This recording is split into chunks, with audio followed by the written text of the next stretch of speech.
What's up, everybody? Brian Peacock here, Epic Outdoor Adventures, back fly fishing again on the East Fork of the French Broad River here in western North Carolina. And I have another tip for you guys today while nymph fishing with an indicator. If you're fishing a little swift current, kind of like I'm fishing this head of the run right here, as you follow your indicator down, water hydraulics works by the water is faster on the top of the surface than it is on the bottom. The bottom rolls a lot slower because it's going across the rocks. It's got indentations and divots in the bottom. It's got things that are blocking it and slowing it down on the bottom. So things on the bottom aren't moving as fast as they are on the top. So when you use a strike indicator like I'm doing today, what happens is your strike indicator starts moving as fast as the top water is, and it ends up pulling your bait faster than what it should be pulling on the bottom, and it looks unnatural to the fish. And it can also pull it up off the bottom or out of the strike zone where you're trying to be at.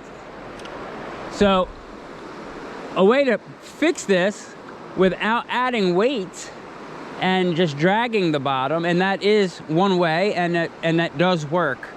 But another way without adding weight is you can actually add a little drag to your indicator. So if you notice all the little bubbles and everything are floating at a certain speed and it's going in a fast current, what you can do is you can hold that indicator back just slower than the bubbles, just a little bit. And what that will do is that will force the hook and your weight down at the bottom to slide up underneath of your bobber more, and it will give you more depth.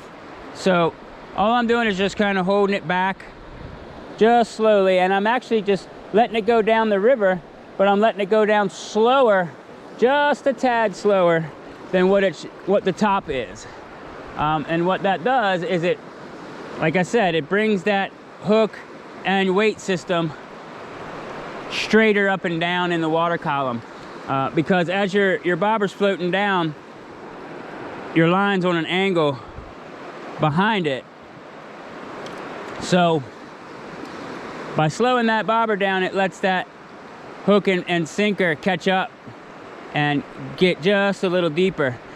You don't necessarily have to do it the whole entire drift. You can do it just in a targeted area where you think fish might be. You know, in a boulder, in front of a boulder, behind a boulder, if there's a little divot or a depression in the bottom bank, you just slowly hold it back just a little bit, and you can get just a tad bit deeper. That's my tip for you today. I hope you understand. If you have any questions, feel free to comment. I'll be glad to explain it a little further, or I'll show you another video. Tight lines out there, make sure you subscribe. I'm hung up. Subscribe, like. We'll see you in the next video.